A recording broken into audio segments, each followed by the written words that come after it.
श्रवण भक्ती दाखवली की जे ऐकलंय ते पुन्हा पुन्हा ऐकायचं. का पुन्हा पुन्हा ऐकायचं?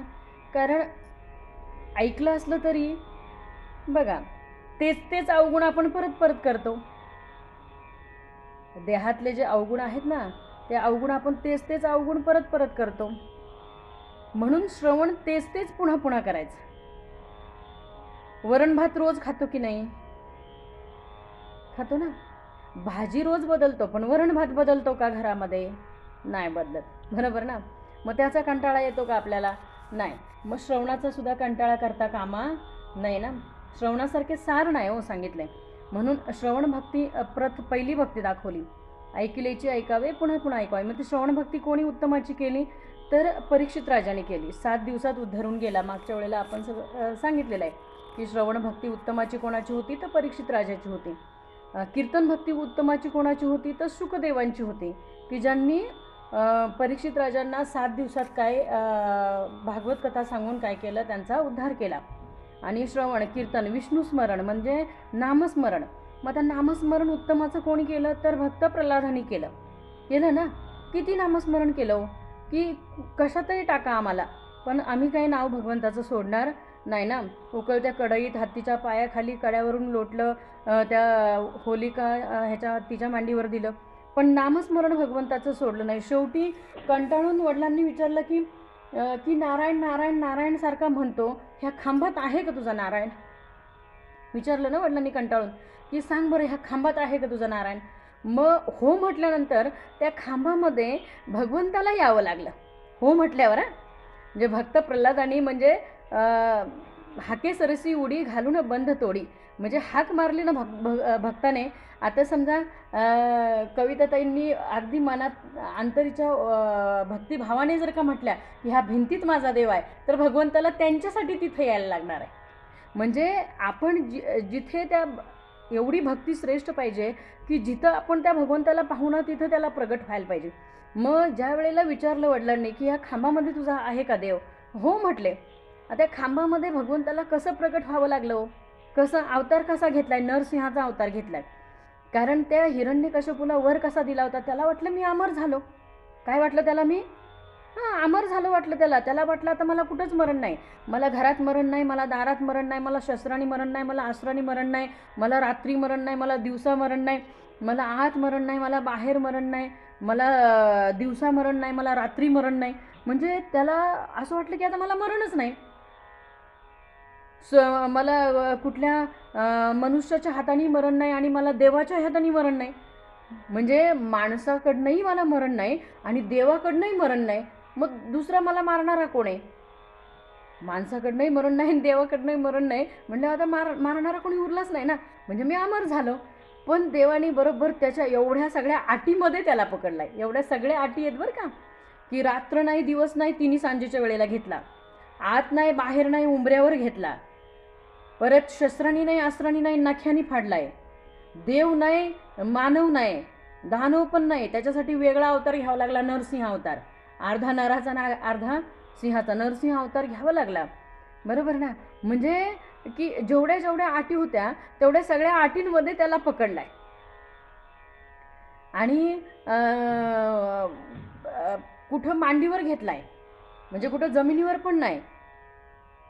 जमिनीवर फाडलाय का त्याला? नाही, मांडीवर नख्यांनी फाडलाय. म्हणजे किती ते भगवंताला पण केवढी योजना करावी लागली ती सगळी, आहे की नाही. म्हणजे अमरत्व कोणालाच नाही हो. 6 कोटी आयुष्य रावणाला होतं तरी पण त्याला जावं लागलं. बरोबर ना. म्हणजे देवादिकांचे अवतारसुद्धा मृत्यू निरूपणमध्ये पाहिलं आपण मागच्या दशकामध्ये. मला वाटतं 9वा समास आहे मृत्यू निरूपण. मागचा दशक जो आहे सोगुण परीक्षा, त्याच्यामध्ये 9वा समास आहे मृत्यू निरूपण. त्याच्यामध्ये आपण पाहिलं की नाही की मृत्यूने कोणालाच सोडलेलं नाही. हरिहर ब्रह्मादिक नाश पावती सकळीक. हरिहर ब्रह्मादिक आले तरी ते सगळे नाश पावणारच आहे. कार्य संपल्यानंतर देह ठेवून जावं लागतोय. भगवंताला जावं लागलं, श्रीरामांना जावं लागलं, श्रीकृष्णांना जावं लागलं. सर्वांना कार्य संपल्यानंतर जावं हे लागणार आहेच. बरोबर ना. जाणं हे कोणाला चुकलेलं नाही ना. पण मागे सांगितल्याप्रमाणे जाण्याचा जो शेवटचा काळ आहे ना, तो काळ मला गोड करता आला पाहिजे. आणि तो गोड कधी होईल? तर ह्या सगळ्या भक्त्या ज्या दाखवल्यात, नवविधा भक्ती दाखवली, फार समाज फार दशक फार गोड आहे हा नवविधा भक्तींचा. आणि श्रवण कीर्तन, मग बघा पहिलं काय दाखवलं? पहिली भक्ती कुठली दाखवली? श्रवण भक्ती. दुसरी दाखवली कीर्तन भक्ती. मग कीर्तन कोणाचं उत्तम होतं? तर शुकदेवांचं. नंतर अर्चन भक्ती दाखवली, तर भक्त प्रल्हादाची. नंतर वंदन भक्ती दाखवली. मग वंदन कोणी केलं उत्तमाचं? तर आईसाहेबांनी केलं वंदन. कारण ती लक्ष्मी अखंड कोणाच्या पायाजवळ होती हो? कोणाच्या पायाजवळ होती? नारायणाच्या पायाजवळ. तिने त्याचे चरण कधी सोडलेच नाही हो. भगवंताचे चरण त्या लक्ष्मी कधी सोडले नाही. म्हणून पादसेवन भक्तीमध्ये लक्ष्मीची श्रेष्ठ भक्ती दाखवली. मग आता अर्चन भक्तीमध्ये मागच्या समासामध्ये आपण पृथ्वीराजाचं उदाहरण घेतलं की पृथ्वीराजाने काय केलं होतं की आपल्या कर्मालाच ईश्वर मानलं होतं. काय केलं होतं पृथ्वीराजाने? आपलं कर्म जे आहे ना, ते आपलं प्रत्येक कर्म ईश्वराला अर्पण केलं होतं.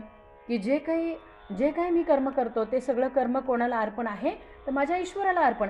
मग बघा, आपण जेव्हा प्रत्येक कर्म करून भगवंताला अर्पण करतो ना, त्यावेळेला आपल्यावर ही जबाबदारी असते महाराज की आपण ते कर्म त्याला अर्पण करण्यासारखं देहात झालं पाहिजे. लक्षात येते का?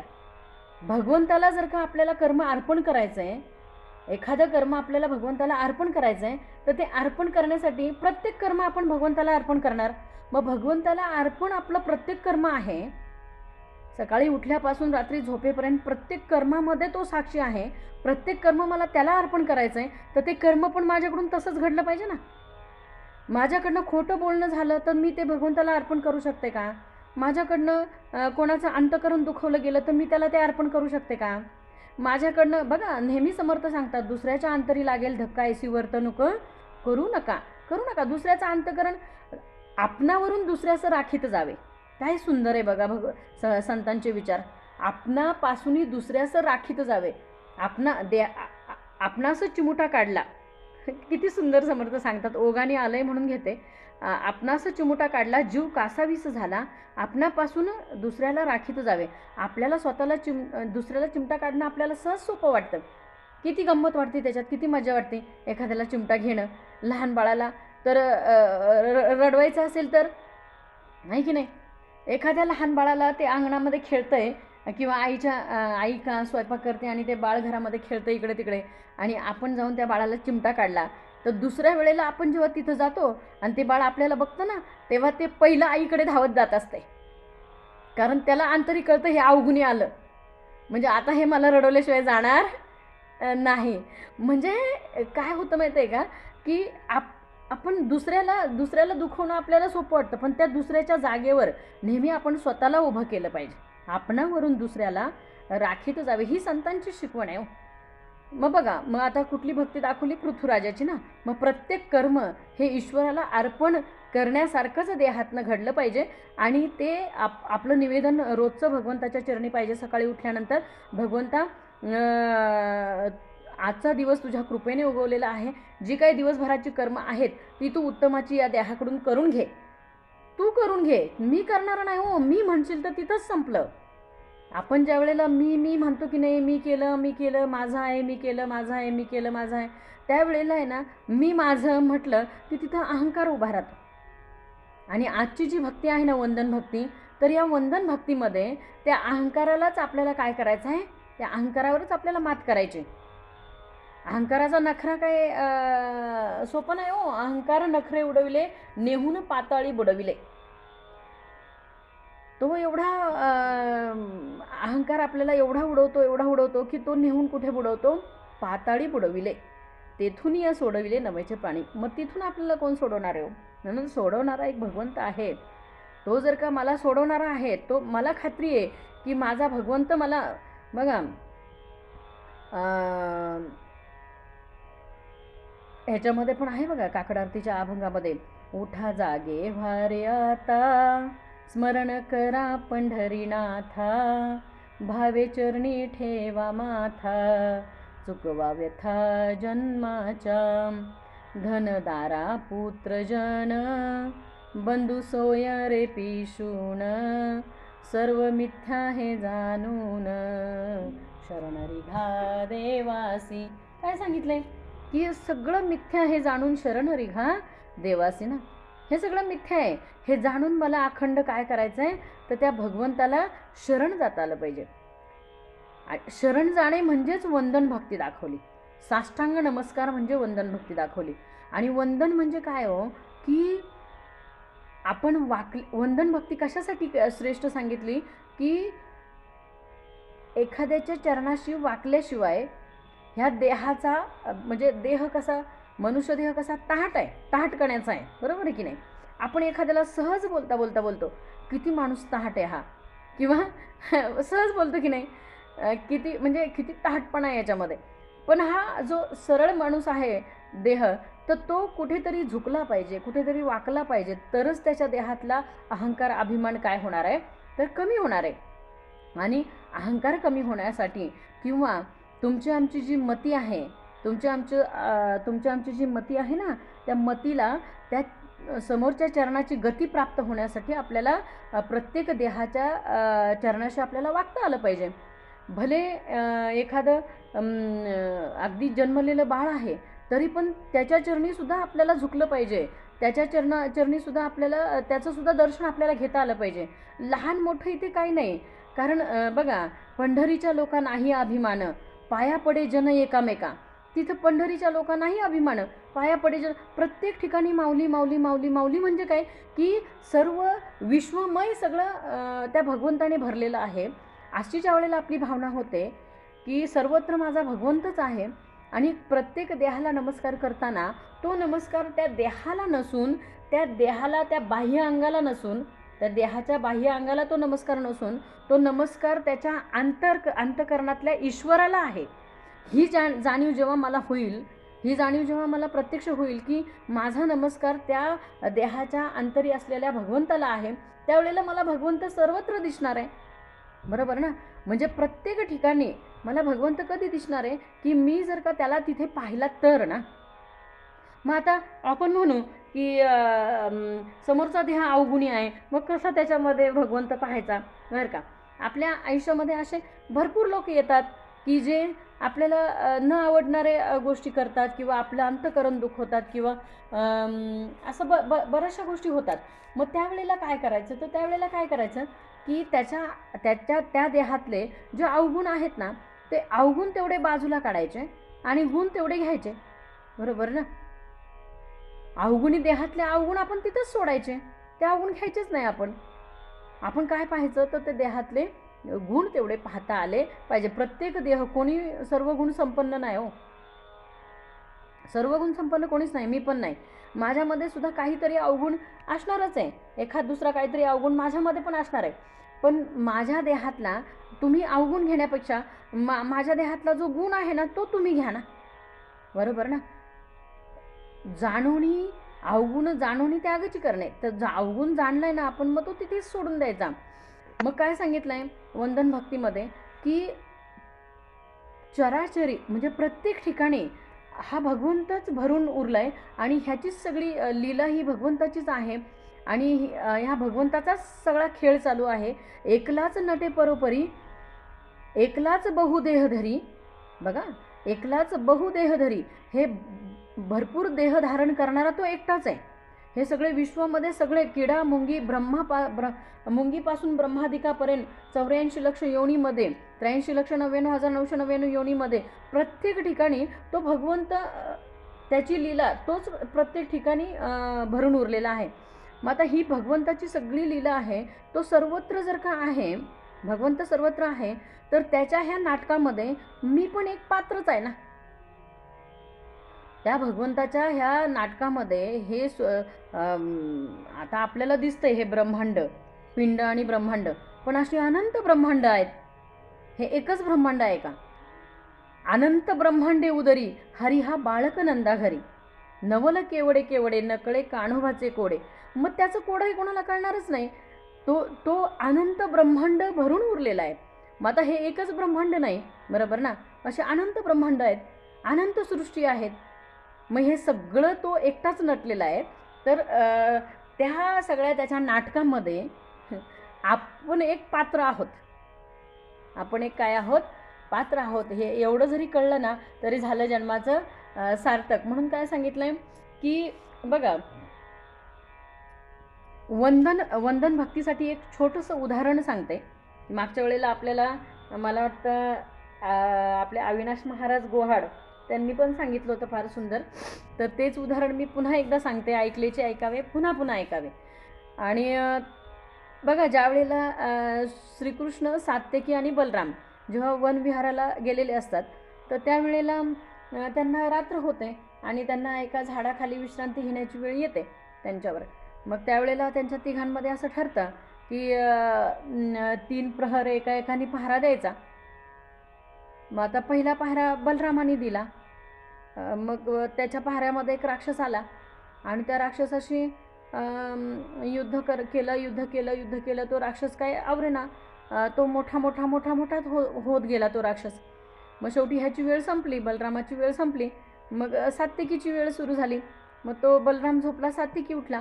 तो पण त्याच्याशी युद्ध करता तो राक्षस मोठाच होत होता. आणि मग त्याची पण वेळ संपली आणि तो झोपला. मग श्रीकृष्ण उठले.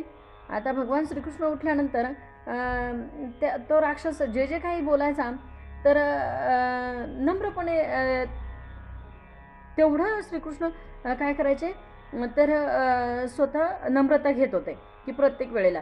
मग आता समोरचा उदाहरणार्थ की समोरचा एखादा देह, म्हणजे माझे वडील मला म्हणायचे बरं का, माझ्या वडिलांचा एक शब्द मला आठवला आता ओघाने, की एखादा शत्रू आपल्याला खाईल म्हणून आपल्यावर चाल करून आला ना, एखादा शत्रू आपल्याला खाईल म्हणून आपल्यावर चाल करून आला ना, तर आपल्यापाशी आल्यावर त्याचं पाणी झालं पाहिजे. म्हणजे आपल्याकडे एवढी नम्रता पाहिजे. तो शत्रू आपल्यावर अगदी आपल्याला आता आपला जीव घेणार अशा दृष्टीने तो आपल्यावर चाल करून आला ना, तर तिथं तो आपल्या पायापाशी नम्रतेने वाकला पाहिजे. अशी आपल्यापाशी हा गुण पाहिजे, असे माझे वडील सांगायचे. सहनशीलता पाहिजे. तर तेच भगवंतांनी केलं, श्रीकृष्णाने तेच केलं. काय केलं की जेवढा तो राक्षस त्रास देत होता तेवढी नम्रता श्रीकृष्ण घेत होते. मग असं करता ह्यांच्या दोघांच्या प्रहारामध्ये तो काय झाला, मोठा झाला. पण श्रीकृष्ण काहीच बोलत नव्हते. तेवढी नम्रता, जेवढा तो रागाला जात होता तेवढी यांच्याकडे नम्रता. असं करता तो राक्षस बारीक होत गेला आणि शेवटी श्रीकृष्णांनी त्याला आपल्या उपरण्यामध्ये बांधलं. इतका बारीक तो झाला राक्षस. आणि मग सकाळी उठल्यानंतर, सकाळ झाली, हे दोघं उठल्यानंतर ह्यांनी सांगितला प्रसंग. सांगितल्यानंतर श्रीकृष्णाने दाखवलं की मी ह्याला उपरण्यामध्ये बांधला म्हणून. तेव्हा श्रीकृष्ण बोलले की समोरचा रागाला गेला, आपण पण रागाला गेलो. रागात भडका उडणारच आहे. मग जर का एकाने अग्नी झालं तर दुसऱ्याने पाणी व्हावं, हा नियम आहे की नाही. मग आपल्याला तो नियम लक्षात आला पाहिजे की एखादा जर का रागवला असेल तर त्याचा राग शांत करण्यासाठी आपण त्यावेळेला शांत बसायचं. आणि त्याचा राग जेव्हा शांत होईल ना, त्यावेळेला सांगायचं, बाबा रे, तुला रागवायचं काही कारणच नव्हतं. तू ज्यावेळेला रागवला त्यावेळेला मी तुला काय बोलले नाही, कारण त्यावेळेला मी पण बोलले असते तर अजून काय झालं असतं, भरात भर पडली असते आणि अजून ते वाद वाढत गेले असते. पण त्यावेळेला मी काय बोलले नाही. पण आता तू शांत झाल्यानंतर मी सांगते की त्यावेळेला तुला रागवायचं काही कारण नव्हतं. मग त्यावेळेला त्याच्या लक्षात येतं, अरे खरंच की मी क्षुल्लक गोष्ट होती आणि त्यावेळेला मला रागवायचं काहीच कारण नव्हतं. मग तीच व्यक्ती काय म्हणणार, अरे माझं चुकलंच बरं का, आणि माफी मागणार ती व्यक्ती की माफ करा, माझं खरंच त्यावेळेला खूप चुकलं. म्हणजे असं होतं. म्हणजे तो जो राक्षस म्हणजे दुसरा कोणी नसून तो राक्षस म्हणजे आपला क्रोध आहे. राक्षस म्हणजे दुसरा कोणी नसून कोण आहे, तो आपला क्रोध आहे. मग तो क्रोध आहे ना, तर तो क्रोध कशाने जाईल, आपला अहंकार कशाने जाईल. अहंकार काही एकटा येतो का हो. अहंकार म्हणजे अभिमान, ताठा, गर्व, तो एकटा येतो का. समर्थांनी पहिल्या समासात सांगितले की नाही, अभिमाने उठे मत्सरे ये तिरस्कार, पुढे क्रोधाचा विकार प्रबळे बळे. म्हणजे अभिमान एकटा येत नाही. अभिमाने उठे मत्सरे ये तिरस्कार, आणि मग पुढे क्रोधाचा विकार प्रबळे बळे. क्रोध काही असा अचानक येत नाही, तो हळूहळू स्टेप बाय स्टेप येतो. मग ज्या वेळेला आपल्याकडे थोडासा अभिमान येतो, मग अभिमान आल्यानंतरच आपल्याला कळलं पाहिजे की अरे आता अभिमान आलाय म्हणल्यावर मत्सर येणार. मत्सर येणार म्हणजे आपल्याला त्या व्यक्तीचा तिरस्कार वाटणार, आणि तिरस्कार वाटला की मग आपल्याला त्या व्यक्तीचा भयंकर राग येणार. मग तिथं ज्या वेळेला आपल्याला थोडासा अभिमान येतो की नाही, अभिमान, तो अभिमानच आपण तिथं ठेचला पाहिजे. म्हणजे आणि अभिमान कशाने जाईल तर त्यासाठी उत्तम उपाय म्हणजे नम्रता, आणि नम्रता म्हणजे वंदन भक्ती. वंदन भक्ती म्हणजे प्रत्येक वेळेला मला समोरच्या देहातला भगवंत कळला पाहिजे, आणि त्या देहाला नम्रतेने मला नमस्कार करता आला पाहिजे. इथं मोठं बारीक काही नाही हो, आपण नमस्कार त्या देहातल्या भगवंताला करतोय एवढी जाणीव देहामध्ये असली बस झालं. म्हणून काय सांगितलंय की आता आपण ओव्या बघूया. श्रीराम समर्थ. मागा झाले निरूपण, पाचवे भक्तीचे लक्षण, आता ऐका सावधान 6वी भक्ती. मागा झाले निरूपण, मागच्या समासामध्ये निरूपण झालं, ते कुठलं झालं की 5वे भक्तीचे लक्षण. आता ऐका 5वी भक्ती कुठली दाखवली? अर्चन भक्ती. अर्चन भक्ती म्हणजे पृथ्वीराजांनी काय केलं, सगळं संपूर्ण कर्म भगवंताला अर्पण केलं. मग तसं आपलं पण प्रत्येक कर्म भगवंताला अर्पण झालं पाहिजे. मग आता ऐका 6वी भक्ती. कोणती भक्ती सांगितली? मागा झाले निरूपण, 5वे भक्तीचे लक्षण, आता ऐका सावधान 6वी भक्ती. मग 6वी भक्ती समर्थ सांगतायत तुम्हा आम्हाला की सावधानपणे मला काय करायला पाहिजे, ऐकायला पाहिजे. 6वी भक्ती ते वंदन, करावे देवासी नमन, संत साधू आणि सज्जन नमस्कारित जावे. काय सांगितलंय? 6वी भक्ती ते वंदन, करावे देवासी नमन, संत साधू आणि सज्जन नमस्कारित जावे. अखंड देवाला काय करायला पाहिजे? वंदन करता आलं पाहिजे. सकाळी रात्री झोपताना, सकाळी उठताना, तुळशीला पाणी घालताना, प्रत्येक वेळेला त्या तुळशीला पाणी घालताना पण माझ्या मुखातनं हे यायला पाहिजे हो की आई तुझ्यासारखं पवित्र तू मला कर. बरोबर ना? म्हणजे ती पवित्र आहे ना, तुळस कशी आहे? पवित्र आहे. मग तिला पण निवेदन ठेवायचं की आई तुझ्यासारखंच पवित्र तू मला कर. आणि पुढे काय सांगितलंय? सूर्यासी करावे नमस्कार. त्या भगवंताला पण नमस्कार सूर्यनारायणाला करता आला पाहिजे, कारण तो मी जरी एखाद दिवस झोपून राहिले तरी तो कधी असं म्हणत नाही की तू झोपली चला मी पण थोडा वेळ झोपतो अजून. म्हणतोय का होतो की सगळे झोपलेत मग मी का उठू? सूर्य जर उगवलाच नाही तर, असा आपल्याला निबंध होता का कधी शाळेमध्ये? आता आमच्या शिक्षिका आहेत तिथं समोर, त्यामुळे त्या सांगतील होता की नाही. आपल्याला निबंध दिलेला होता की सूर्य उगवलाच नाही तर काय होईल. म्हणजे हा पुढं सूर्य उगवला नाही तर काय होईल. मग त्यांनी जर का उगवलंच नाही तर काय होईल हो. मग तसं आपण कधी कधी रात्री उशीर झाला झोपायला, 1-1:30 वाजले तर आपण म्हणतो जाऊ दे रात्री उशिरा झोपले, आता 9ला उठते 10ला उठते. पण तो सूर्य नाही, त्याचा नियम त्यांनी सोडलाय का? सृष्टीचा नियम त्यांनी सोडलाय का? नाही सोडलेला. मग केवढं सूत्र त्या भगवंतांनी उत्तमाचं केलंय हो. ईश्वरे मोठे सूत्र केले, मोठे ईश्वरे मोठे सूत्र केले, सूर्यबिंब धावाया लावले, धुकटा करवी धरविले अगाध पाणी. काय मोठं त्या भगवंताचं सूत्र आहे हो. ईश्वरे मोठे सूत्र केले, सूर्यबिंब धावाया लावले आणि धुकटा करवी धरविले अगाध पाणी. एका ढगामध्ये ते केवढं पाणी धरून ठेवलेलं आहे. स्पीकर संभाजी कोण आहेत बरं? हे संभाजी मुरदरे. माफ करा दादा पण तुमचा स्पीकर हां धन्यवाद. तर काय सांगितलंय? धुकटा करवी धरविले आघाद पाणी. पुढे सांगितलंय सूर्यासी करावे नमस्कार, देवासी करावे नमस्कार, सद्गुरूसी करावे नमस्कार, साष्टांग भावे. काय सांगितलंय? साष्टांग नमस्कार घालता आला पाहिजे हो. सद्गुरू विन सापणे ना स्वयं, म्हणून धरावे ते पाय आधी मला भगवंताचे पाय धरता आले पाहिजे. आधी मला सद्गुरूंचे पाय धरता आले पाहिजे. आणि साष्टांग म्हणजे पूर्ण तन मन धनाने मला पूर्ण समर्पित होता आलं पाहिजे. साष्टांग नमस्कार म्हणजे काय सांगितले? सूर्यासी करावे नमस्कार, देवासी करावे नमस्कार, सद्गुरूंसी करावे नमस्कार, साष्टांग भावे. साष्टांग नमस्कारास अधिकारू, नाना प्रतिमा देवगुरु, अन्यत्र नमनाचा विचारू, अधिकारे करावा. काय सांगितले बघा? साष्टांग नमस्कारासी अधिकारू, साष्टांग नमस्कारासी अधिकारू, नाना प्रतिमा देवगुरु, अन्यत्र नमनाचा विचारू, अधिकारे करावा. आता इथं जरी सांगितलंय भगवंताने की साष्टांग नमस्कार कोणाला घालावा आणि नुसतं चरणाचं दर्शन कोणाचं घ्यायचं, म्हणजे अधिकार, साष्टांग नमस्कार घालण्यासाठी अधिकार कोण आहे? तिथं संत आहे, साधू आहेत, देव आहे, गुरु आहे. म्हणजे या ठिकाणी तुला पूर्ण लोटांगण घालता आलं पाहिजे, पूर्ण लोटांगण. आता प्रत्येक ठिकाणी जर का प्रत्येक देहापाशी लोटांगण घालत बसलो तर चालेल का हो? चालेल का?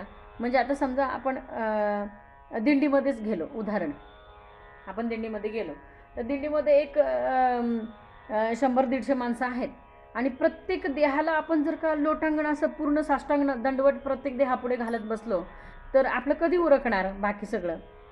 बरोबर ना? साष्टांग नमस्कार कोणाला करायचा आणि नुसता नमस्कार कोणाला करायचा याचं पण समर्थांनी सांगितलं आहे. पुढे काय सांगितलं? 56 कोटी वसुमती मध्ये विष्णुमूर्ती असती तयास नमस्कार प्रीती साष्टांग घालावे. मग भगवंताला कसा नमस्कार पाहिजे? साष्टांग पाहिजे. त्या वसुमतीला नमस्कार कसा पाहिजे? साष्टांग पाहिजे. वसुमती म्हणजे पृथ्वी दाखवली हो. वसुमती म्हणजे कोण आहे? पृथ्वी. आणि तिला का साष्टांग नमस्कार करायचा? तर पूर्ण समाज समर्थांनी, पुढे पुढे येईल आपल्याला तो समाज, की पूर्ण समाज समर्थांनी पृथ्वी स्तवन असा दिलेला आहे बघा. आता तो कोणत्या दशकात आहे तेवढं मला आठवत नाही, पण पृथ्वी स्तवन हा सेपरेट समास आहे समर्थांचा. आणि त्या समासामध्ये समर्थांनी केवढं भरभरून दिलेलं आहे की ती आपलं काय काय आणि किती किती सहन करते. ती वसुमती किती किती सहन करते होती पृथ्वी, केवढं सहन करते. नांगरते कुदळीती, नांगरती कुदळीती, जाळीती पोळीती, मल मूत्र तिजवर करती आणि वमन. म्हणजे नांगरती कुदळीती, जाळीती पोळीती, मल मूत्र तिजवर करती आणि वमन म्हणजे उलट्या. बाकी सगळं सगळं आपण कशावर करतोय? त्या पृथ्वीवर करतोय. पण मग ती कधी रागवती का हो? की तू मला एवढा त्रास देते, मग मी तुला आता तुझ्यासाठी मी पिकणारच नाही, धान्य देणारच नाही. एक दाणा पेरला तर त्या कणसामधले दाणे तुला मोजता पण येणार नाही. तू एक दाणा दिला तर तुला मोजता येणार नाही एवढे दाणे ती देते की नाही? आणि नियम बघा त्या पृथ्वीचा. त्या पृथ्वी स्तवनमध्ये फार सुंदर दाखवल्यात ओव्या समर्थांनी की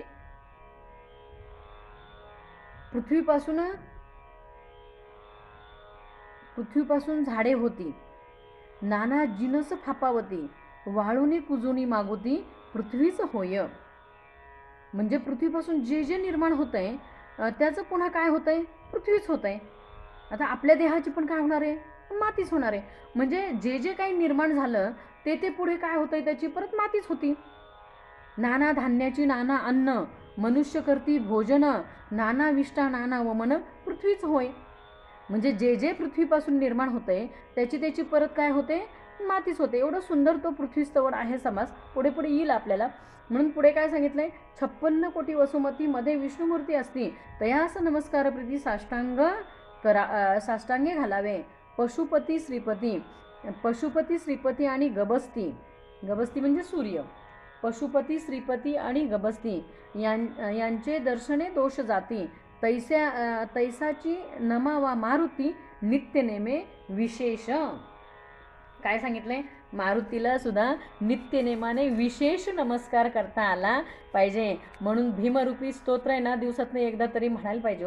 भीमरूपी महारुद्र वज्र हनुमान मारुती, वणारी अंजनी सुता रामदूता प्रभंजना, महाबळी प्राणदाता सकळा उठवी बळे, सौख्यकारी दुःखहारी धूत वैष्णव गायका, दीनानाथा हरिरूपा सुंदरा जगदंतरा, पाताल देवता हंता भव्य सिंदूर लेपना, लोकनाथा जगन्नाथा प्राणनाथा पुरातना, पुण्यवंता पुण्यशीला पावना परितोषका, ध्वजांगे उचले भाऊ आवेशी लोटला पुढे, काळाग्नी काळ रुद्राग्नी देखता कापती भये. किती सुंदर आहे ते स्तोत्र आहे ना. ते दिवसात नाही एकदा. आपण म्हणतो की कविताताई, आपण म्हणतो की हे छोटं पुस्तक आहे ते बालभक्तीचं आहे, मग ते छोट्या मुलांनीच वाचावं, मला नको, मी आपलं मोठ्यांची उपासना करते. पण त्या छोट्या बालभक्तीच्या पुस्तकामध्ये फार सुंदर समर्थांनी दिलं. म्हणजे किती सुंदर आहे त्या छोट्या ह्याच्यामध्ये. मला वाटतं त्याच्यामध्ये ह्याचे पण स्तोत्र आहेत. कुठलेही अजून बरंच आहे ना त्याच्यामध्ये. सद्गुरुस्तवन आहे, खूप खूप काही आहे त्याच्यामध्ये. परत मुलांची शिकवण आहे. बरे दात घासोनी तोंडा धुवावे, कळाही न घाणे रडे बा नसावे. एवढं सुंदर आहे त्याच्यामध्ये. मग बरे सत्य बोला यथार्थ ते चाला, बहुमानिती लोक तेणे तुम्हाला, धरा बुद्धिपोटी विवेकी मुले हो, बरा गुण तो अंतरावाजी राहो. म्हणजे शिकवण ती मुलांना नाही हो, ती आपण पण ती आचरणात आणली पाहिजे. सुंदर आहे ते छोटं, पण ते पण वाचलं पाहिजे. मग काय सांगितलंय, श्लोक आहे शंकरा शेषशायीच मार्तंड मारुतीस्तता एतेशा दर्शनम पुण्यम नित्यनेमे विशेषता. काय सांगितलंय की नित्यनेमाने जर का दर्शन केलं तर विशेष काय आहे, पुण्य आहे मारुतीचं. नित्यनेमाने दर्शन केलं तर विशेष त्याच्यामध्ये पुण्यप्राप्ती आहे. भक्त ज्ञानी आणि वितरागी, महानुभाव तापसी योगी, सत्पात्र देखोनी वेगी नमस्कार घालावे. आता बघा, चिरंजीवीमध्ये मारुतीराया येतात बरं का. म्हणजे चिरंजीव जे आहेत ना, 7 जण, त्यांच्यामध्ये मारुतीराया येतात. कारण तसा वरच भगवंताला मागितलेला आहे. प्रभू मज एकच वर द्यावा, एकच वर द्या. भगवंताला सांगितलं, श्रीरामाला सांगितलं की प्रभू मज एकच वर द्यावा, जोवरी भूवरी रामकथा ही तोवरी जन्म असावा. काय मोर मागून घेतला? सीतामाईचा तो हार दिला त्यांनी, तोडून फोडून सगळा टाकून दिला, प्रत्येक मणी तोडून टाकला. का तोडून टाकला? की कशातच राम नाही. मग ज्याच्यात राम नाही ते मला नकोच आहे, बरोबर ना. मग राम कुठं आहे? तर माझ्या हृदयामध्ये आहे, बरोबर ना. हृदय फाडून दाखवलं, राम सीता कुठे? माझ्या हृदयामध्ये आहे. मग आता श्रीरामाने विचारलं की बाबा रे, सगळ्यांना काही ना काही दिलंय, तुला काहीतरी मागावं लागेल. मग मागितला की मला एकच वर द्या, जोवरी भुवरी रामकथा ही तोवरी जन्म असावा, प्रभू मज एकच वर द्यावा, कधी न चळावे चंचळ हे मन, श्रीरामाया चरणापासून, तुझ्या चरणापासून हे मन कधी बाजूला होता का म्हणे. हा हनुमंताने मागून घेतलेला वर आहे. त्यामुळे कुठेही भगवंताचं कथा कीर्तन प्रवचन, कोणाचा स्पीकर चालू आहे का? कुठेही भगवंताचं कथा कीर्तन प्रवचन चालू असेल ना, तर हां, कोणाचं तरी चालू आहे स्पीकर. कोणाचं चालू आहे? काय होतं? खरखर होतंय, बाकी काय नाही.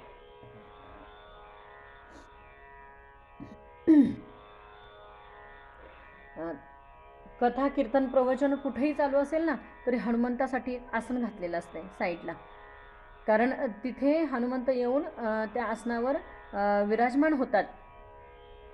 आपल्याला जरी दिसत नसले तरी ते तिथे असतात बसलेले. त्यामुळे त्यांच्यासाठी आसन एक घातलेलं असतं. म्हणून काय सांगितलंय बघा, भक्त ज्ञानी आणि वितरागी, महानुभाव तापसी योगी, सत्पात्रे देखून वेगी नमस्कार घालावे. वेदज्ञ, शास्त्रज्ञ आणि सर्वज्ञ, पंडित, पुराणिक आणि विद्वजन, याज्ञिक, वैदिक, पवित्रजन नमस्कारित जावे. का नमस्कार करायचा सर्वांना? तर मगाशीच सांगितलं की आपल्या मतीला गती उत्तमाची प्राप्त व्हावी म्हणून. जेथे दिसती विशेष गुण ते सद्गुरूंचे अधिष्ठान, या कारणे तयासी नमन अत्यादरे करावे. नमन करताना सुद्धा त्या देहाविषयी मनामध्ये आदर असला पाहिजे.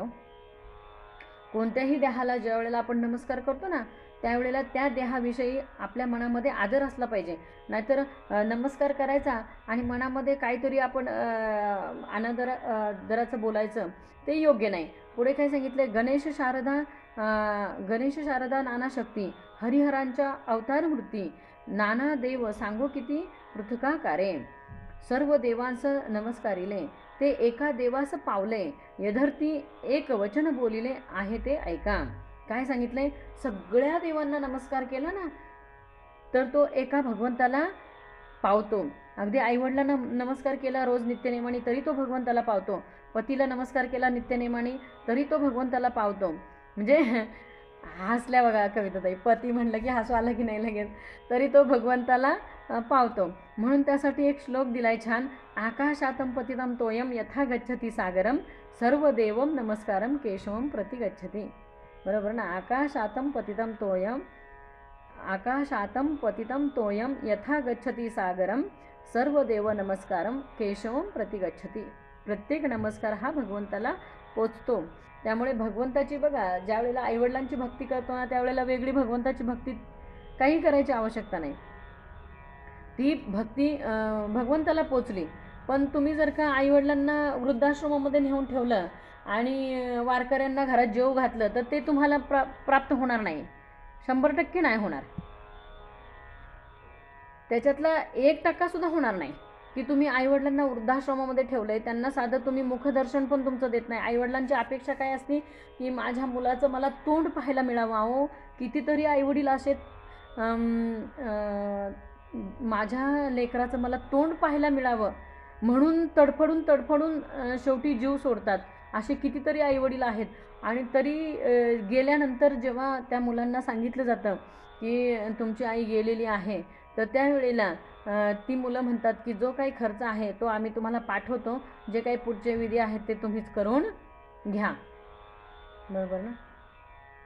म्हणजे काय उपयोग आहे हो सांगा बरं. मग अशा व्यक्तींना किती तुम्ही दानधर्म केला, किती तुम्ही बाकीचं काही केलं तरी ते पुण्य तुम्हाला किती प्राप्त होणार आहे? काय शून्य, काहीच नाही. म्हणून आईवडिलांची सेवा पहिली हो. ज्यांनी आपल्याला जन्माला घातलं, ज्यांनी आपल्याला 9 महिने 9 दिवस त्या उदरामध्ये वागवलंय, आपलं ओझं वागवलंय. ज्या वेळेला मुलं म्हणतात की नाही की काय केलं तुम्ही आमच्यासाठी, काय केलं तुम्ही आमच्यासाठी, त्यावेळेला फक्त त्यांना म्हणायचं की जे काही 2-2.5 किलोचा दगड आहे की नाही, तो फक्त तुम्ही 9 महिने पोटावर बांधून वागवून दाखवा. तो दगड पोटावर बांधायचा आणि ते ओझं सांभाळायचं. ते बाहेर बांधलेलं ओझं तरी तुम्हाला सांभाळता येईल का? ती आई आतमध्ये ते ओझं सांभाळत असते. बरं ते ओझं सांभाळून पण नुसतं नाही, जन्मदुःख निरूपणमध्ये सगळं दिलंय. पुन्हा आपण ते सगळं घेतलं तर आपला वेळ तेवढा आपल्याला पुरत नाही. मग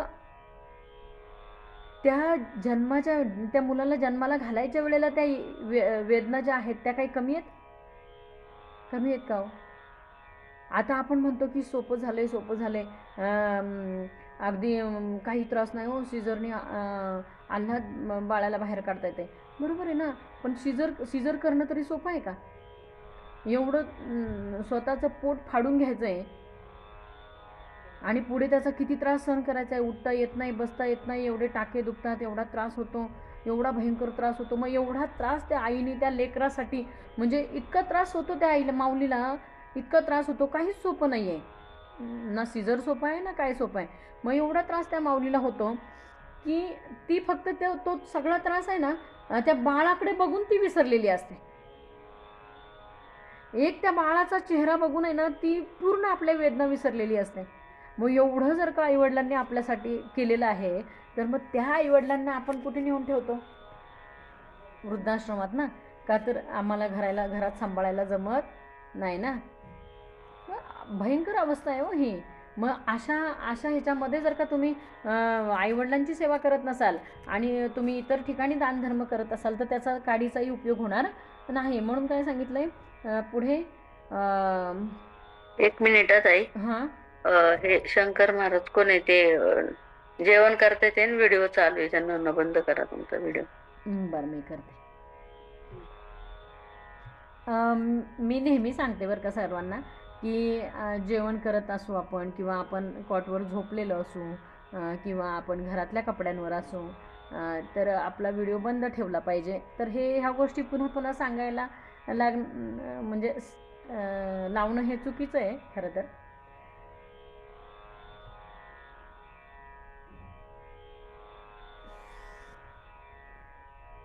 या कारणे सर्व देवासी नमस्कारावे अत्यादरेसी अधिष्ठान मानिता देवासी परमसौख्य वाटे.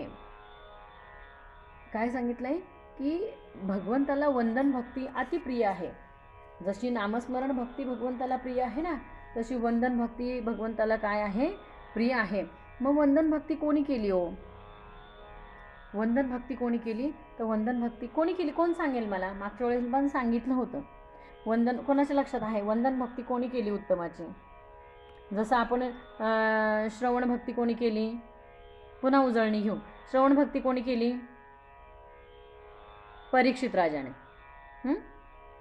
पुढच्या वेळेला तरी लक्षात ठेवा बरं का. श्रवण भक्ती कोणी केली? परीक्षित राजाने. कीर्तन भक्ती उत्तमाची कोणी केली? शुकदेवांनी. श्रवण कीर्तन विष्णुस्मरण कोणी नामस्मरण कोणी केलं? भक्त प्रल्हादाने. नंतर पादसेवन कोणाचं उत्तमाचं? तर लक्ष्मी मातेचं. अर्चन कोणाचं उत्तमाचं? पृथ्वीराजांचं. बरोबर. मग आता मला सांगा, आता भक्ती कुठली चालू आहे? वंदन. मग वंदन भक्ती उत्तमाची कोणी केली? सांगेल का कोण? वंदन भक्ती कोणाची उत्तमाची होती? माझी, शैलेजाताईंची. वंदन भक्ती कोणाची उत्तमाची होती? शिवाजी महाराज सांगतील. वंदन भक्ती कोणाची उत्तमाची होती?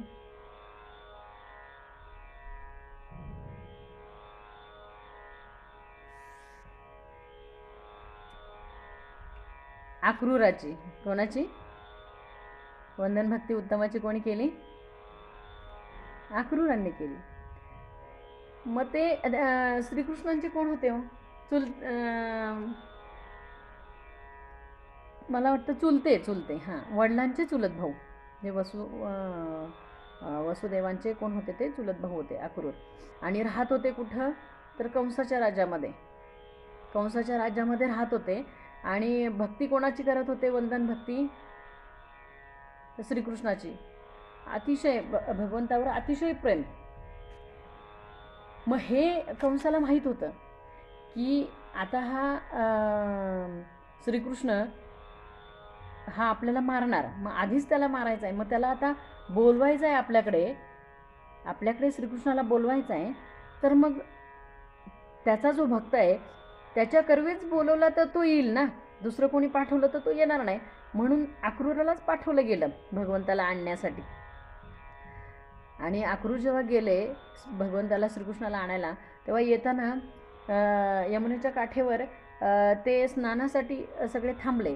आता स्नान करताना त्या पाण्यामध्ये स्नान करताना भगवंताचं विष्णुरूप दर्शन त्यांना झालं. म्हणजे श्रीकृष्णाचं दर्शन विष्णुरूपात झालं आणि बलरामाचं दर्शन शेषरूपात झालं. कोणाला? म्हणजे भगवंत भक्ताला कधी हे ठेवत नाही हो. म्हणजे ऋण भक्ताचं तर कधीच ठेवत नाही. आता एवढी वंदन भक्ती एवढी उत्तमाची अक्रूराची होती की त्याला भगवंताला दर्शन द्यावं लागलं ना. अर्जुनाची सख्य भक्ती एवढी उत्तमाची होती की अर्जुनाला विश्वरूप दर्शन द्यावं लागलं. अर्जुनाला सुद्धा विश्वरूप दर्शन द्यावं लागलं. म्हणजे भगवंत आपण एक पाऊल टाकलं ना तर तो 1000 पावलं आपल्याकडे येत असतो. आणि कोणी असं म्हणूच नाही हो की आम्ही देव पाहिला नाही किंवा आम्ही देव मानत नाही किंवा आम्हाला देव आहे याच्यावर आमचा विश्वासच नाही. मग अशा वेळेला आपले सद्गुरू आपल्याला काय सांगतात की जर का देव नाही असं जर का तुम्ही म्हणत असाल तर आता तुम्ही कोणाच्या कृपे बोलताय? तुम्हाला बोलवणारा कोण आहे? तुम्हाला चालवणारा कोण आहे? तुमच्याकडनं सगळी कर्म करून घेणारा कोण आहे देहामध्ये? मग तो देहातला जो आहे अंतरीचा अंतरात्मा तो कोण आहे? आत्मा म्हणजे कोण आहे?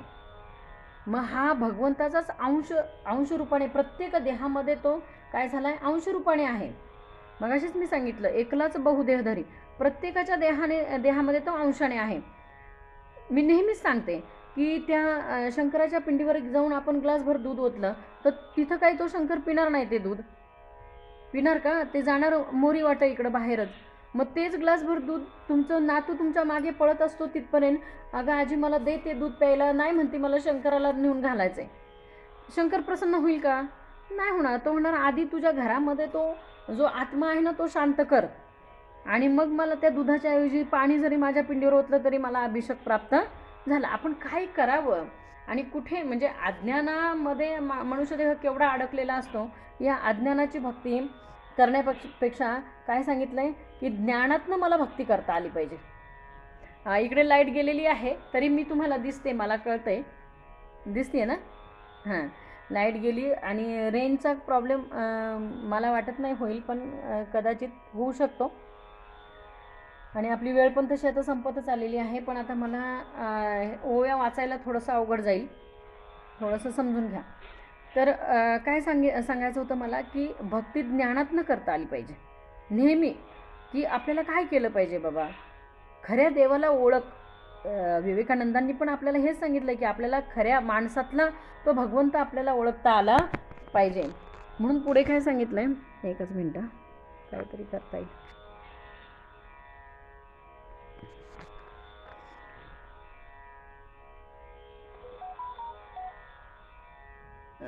या कारणे सर्व देवासी नमस्कारावे अत्यादरेसी, अधिष्ठान मानिता देवांसी परमसौख्य वाटे. देवांची अधिष्ठाने, सत्पात्रे सद्गुरूंची स्थाने, या कारणे नमस्कार करणे अभय मार्गी. काय सांगितलंय की प्रत्येक ठिकाणी काय करायला पाहिजे, मला नमस्कार करता आला पाहिजे. नमस्कारे लीनता घडे. नमस्काराने काय होतं, आपल्या देहामध्ये आपल्याला नम्रता प्राप्त होते. नमस्कारे लीनता घडे, नमस्कारे विकल्प मोडे, नमस्कारे सख्य घडे नाना सत्पात्रांशी. बघा, मी आता समजा प्रत्येक ठिकाणी मी नमस्कार केला प्रत्येकाला, तर तिथं माझं त्याच्याशी काय होणार आहे, सख्य होणार आहे. मी नमस्कार केला म्हणून तो माझ्यावर रागवणार आहे का, चिडणार आहे का? त्याच्या देहामध्ये माझ्याविषयी काय प्रेमच उत्पन्न होणार ना, म्हणजे सख्य होणार. मग काय सांगितलं पुढे, नमस्कारे दोष जाती, नमस्कारे अन्याय क्षमती, नमस्कारे मोडली जडती समाधाने. नमस्काराने काय होतं, एखाद्याची चूक झाली आणि त्याने आपल्याला नमस्कार केला, तर त्याचं काय होतं, आपण म्हणतो जाऊ दे, काय आपल्याला एवढं नमस्कार केला आहे म्हणजे त्याची चूक काय झाली, माफ झाली. नमस्कारे अन्याय क्षमती, अन्यायाला काय झाली, तिथे क्षमा झाली. नमस्कारे मोडली जडती समाधाने. सिसा परता नाही दंड, ऐसे बोलती उदंड. म्हणजे एकदा आपल्याला उपरती अनुताप झाला किंवा एकदा आपण चरणापाशी लीन झालो की तिथं दंड किंवा कुठला तुम्हाला काय म्हणतो आपण, शिक्षा कोणती तिथं तुम्हाला उरत नाही, शिक्षा राहत नाही. पुढे सांगितलं, ऐसे बोलती उदंड, सिसा परता नाही दंड, ऐसे बोलती उदंड, या कारणे अखंड देवभक्त वंदावे. या कारणे अखंड काय करायचं, देवाला आणि भक्तांना वंदन करता आलं पाहिजे. नमस्कारे कृपा उचंबळे, नमस्कारे प्रसन्नता प्रबळे, नमस्कारे गुरुदेव ओळे साधकावरी. अखंड नमस्काराने काय होईल, गुरूंची पण आपल्यावर कृपा होईल. विशेष करिता नमस्कार, नासती दोषाचे गिरीवर म्हणजे पर्वत. नमस्काराने काय होतंय, दोषाचे पर्वतसुद्धा नाश पावतात. आणि मुख्य परमेश्वर कृपा करी, आणि मुख्य परमेश्वर काय होती, भगवंताची आपल्यावर कृपा होती. म्हणून सांगितलं काय पुढे, नमस्कारे पतित पावन. नमस्काराने काय होतंय, पतित आहे तो काय होतोय, पावन होतोय. नमस्कारे संताशी शरण, नमस्कारे जन्म मरण दुरी दुरावे. नमस्काराने काय होईल, एक जन्म मरणाचा फेरासुद्धा चुकेल म्हणून सांगितलंय. परम अन्याय करून आला आणि साष्टांग नमस्कार घातला. म्हणून काय आपण मोठमोठ्या चुका करून भगवंताला नमस्कार केला की सगळं माफ, असं नाही होत बरं का.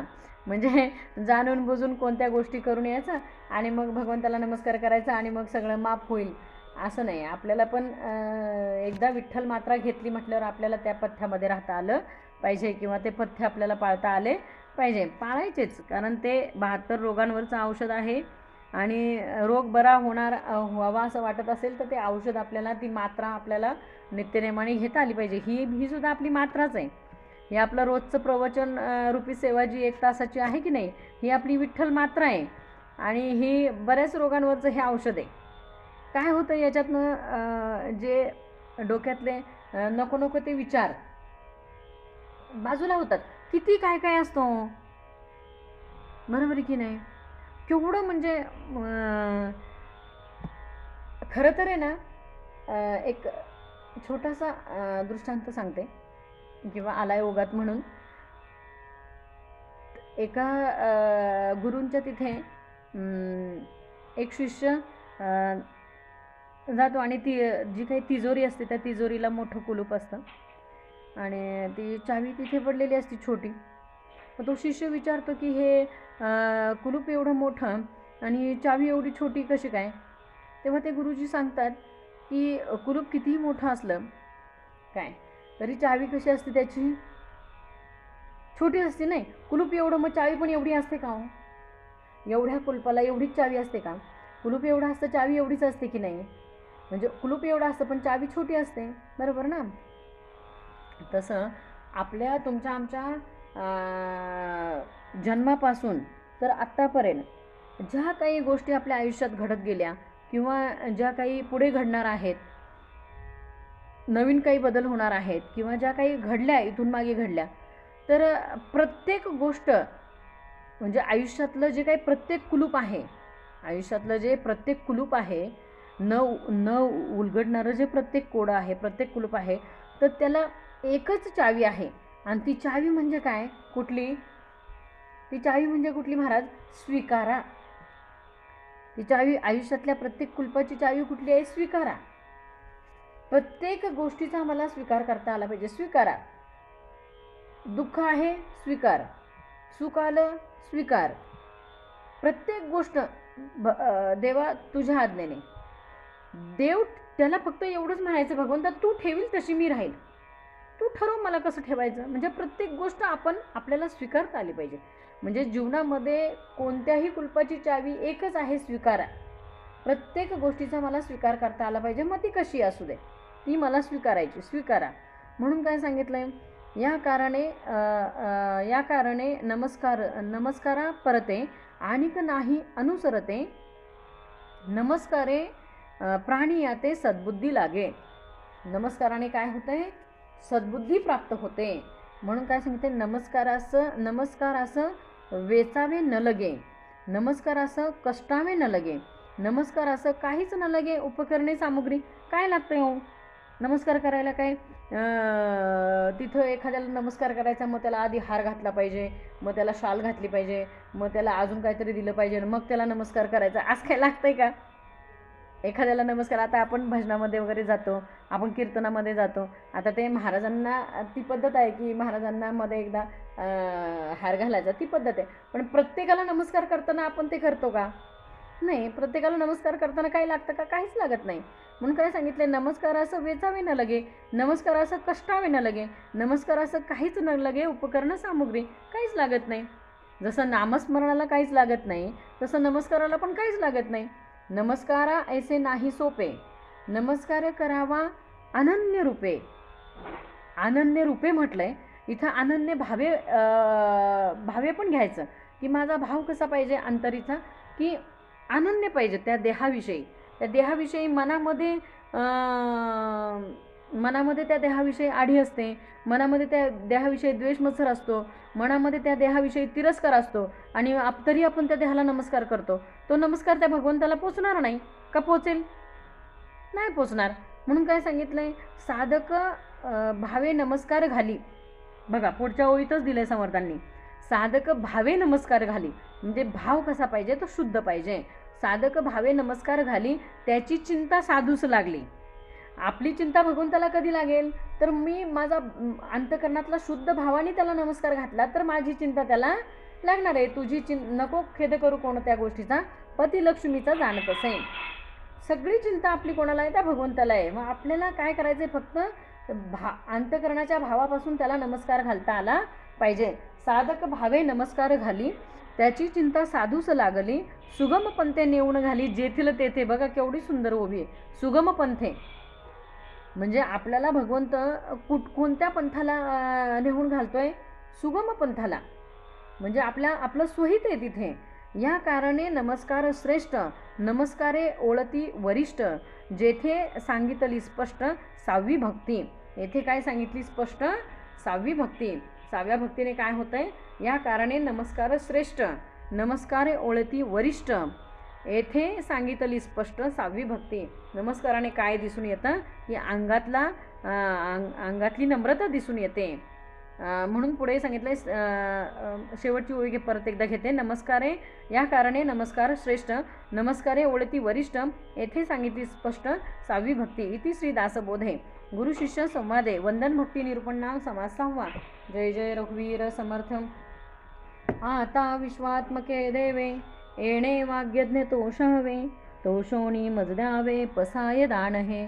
जे खळांची व्यंकटी सांडो, तया सत्कर्मी रती वाढो, भूता परस्परे पडो, मैत्र जीवांचे दुरितांचे तिमिर जावो, विश्वस्वधर्म सूर्य पाहो, रोजे वांचिल तो ते लाहो. प्राणिजातम वर्षत सकळ मंगळी, ईश्वर निष्ठांची मांद्याळी.